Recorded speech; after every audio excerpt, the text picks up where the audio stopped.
1. DOA, 1950. Picture a man striding into a Los Angeles precinct to report, without irony, his own murder. That jaw-dropping hook lets DOA sprint out of the gate, and the pace never slackens. Director Rudolph Mate plants you inside Frank Bigelow's dizzying 72-hour hunt for the killer who slipped him a luminous toxin.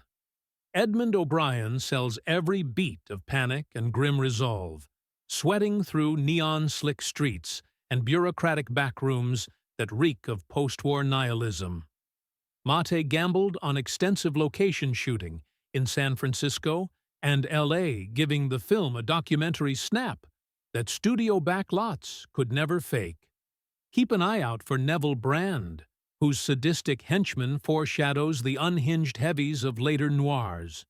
The warped jazz club sequence, shot with handheld cameras to heighten Bigelow's vertigo, still feels experimental.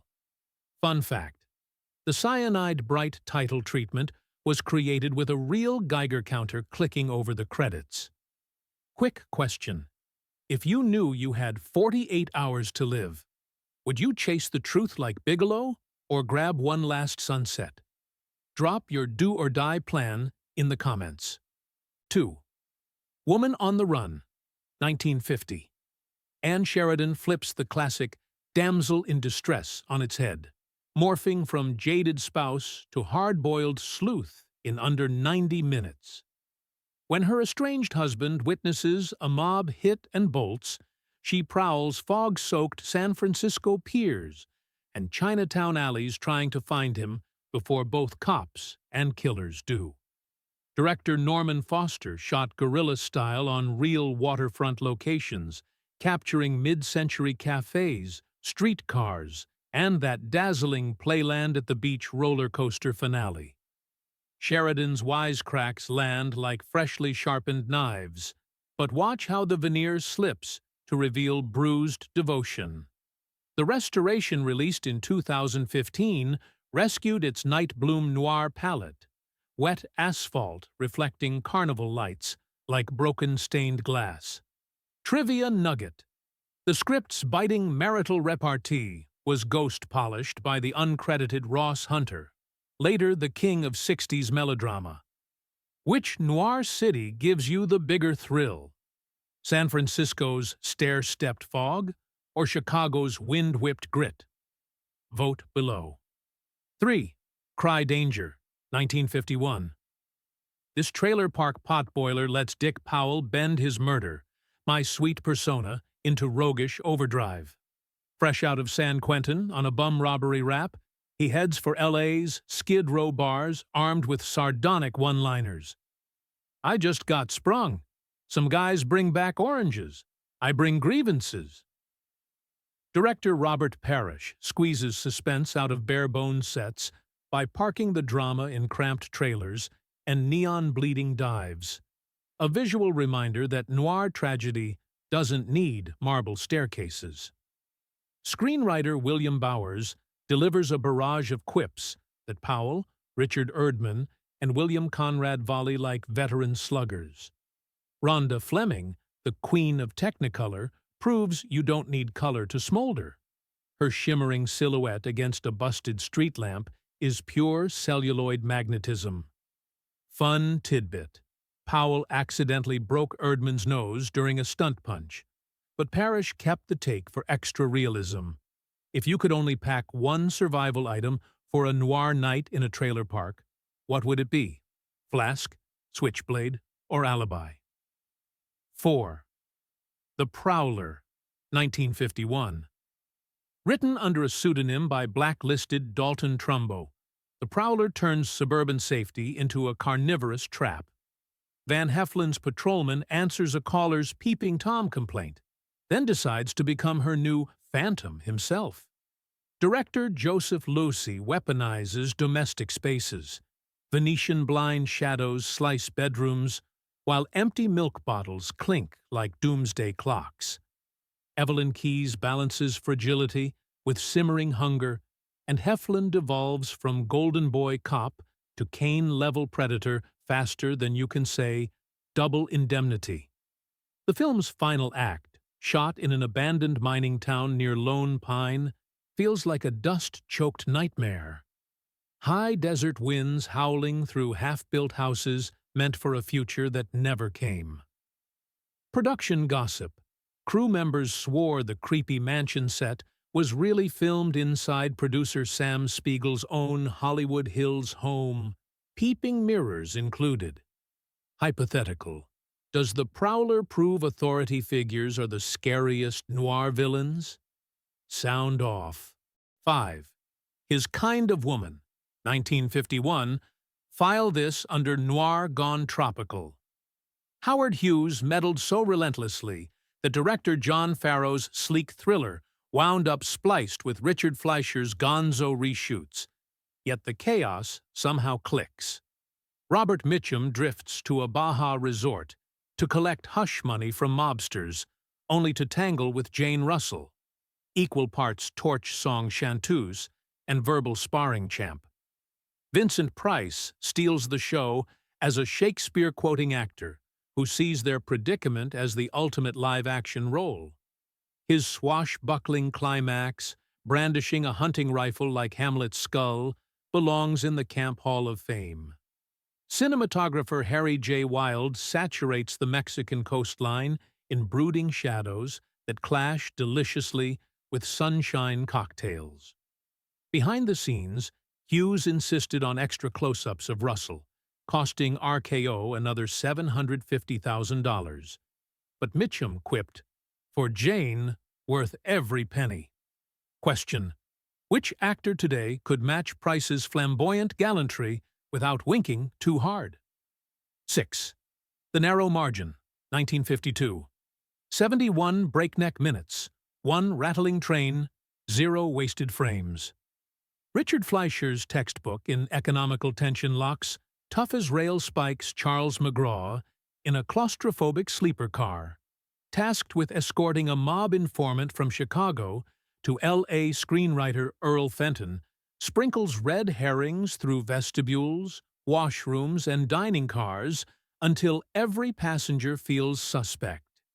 Cinematographer George Discant shoots low angles in narrow corridors, the passing telegraph poles flickering strobe-like across sweaty faces. Look for the ingenious mirror gag that still dupes first-time viewers. Fun fact: budget constraints forced Fleischer to shoot on a makeshift wooden car mounted on hydraulic jacks. Crew members rocked it by hand to simulate rail sway. If Hitchcock perfected the train thriller, did Fleischer create its lean, mean American cousin? Discuss. 7. The Sniper, 1952.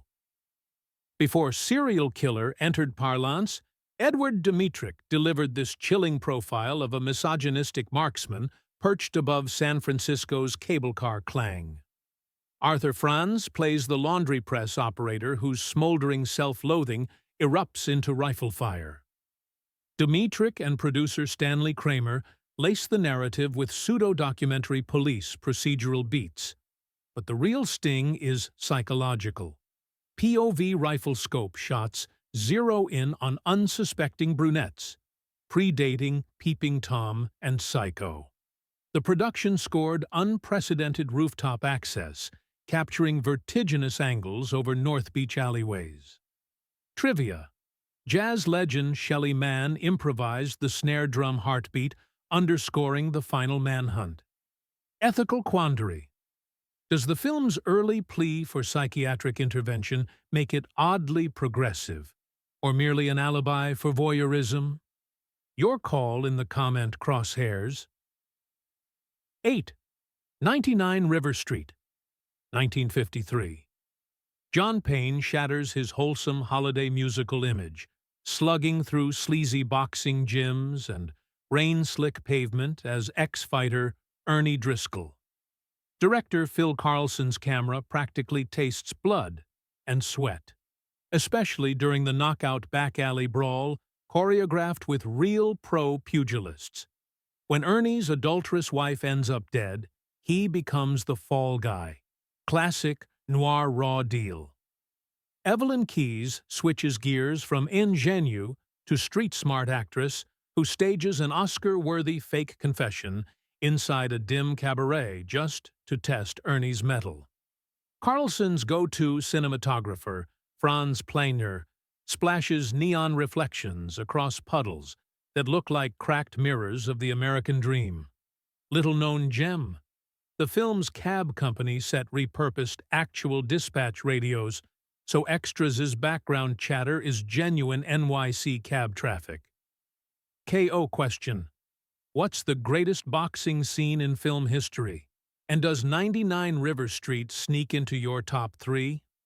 9. The Hitchhiker, 1953.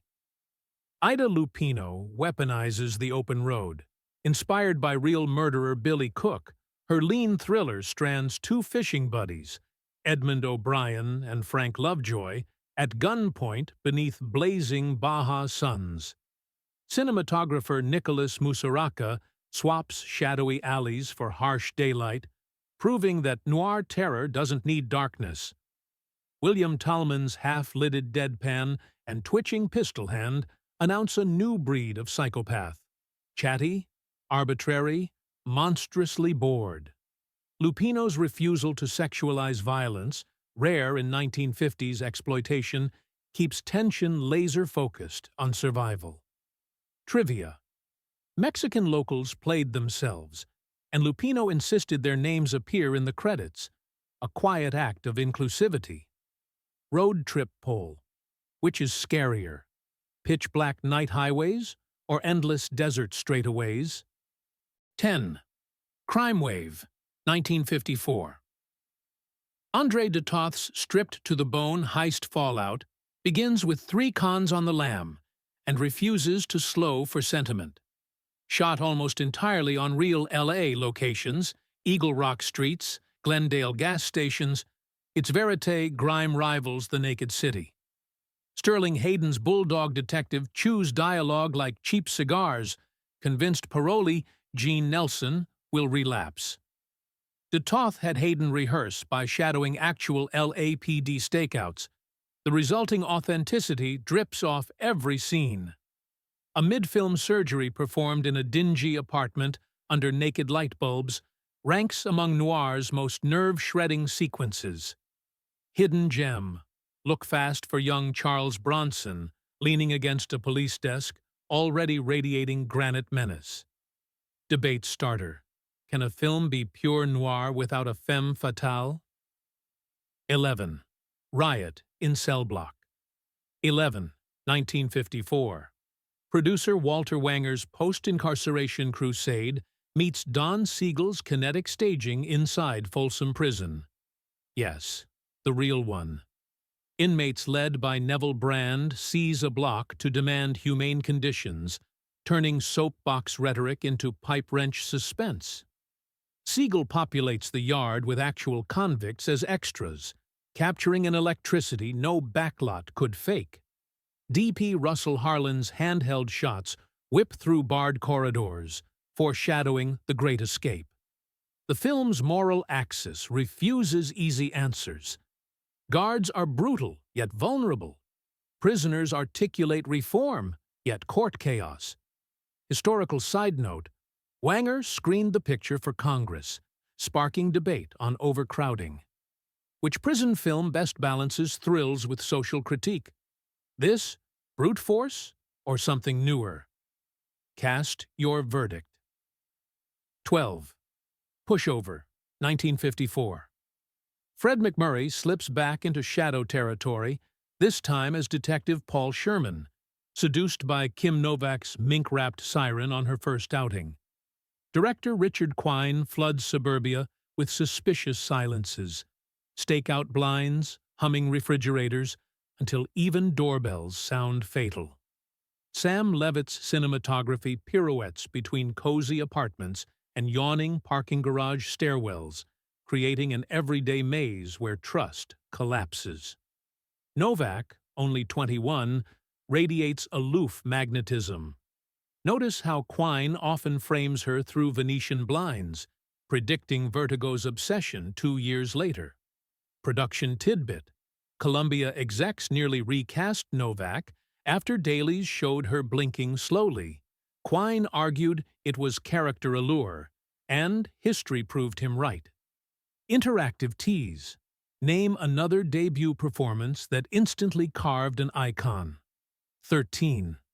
While the City Sleeps, 1956. Fritz Lang's newsroom snake pit turns a serial killer hunt into corporate blood sport.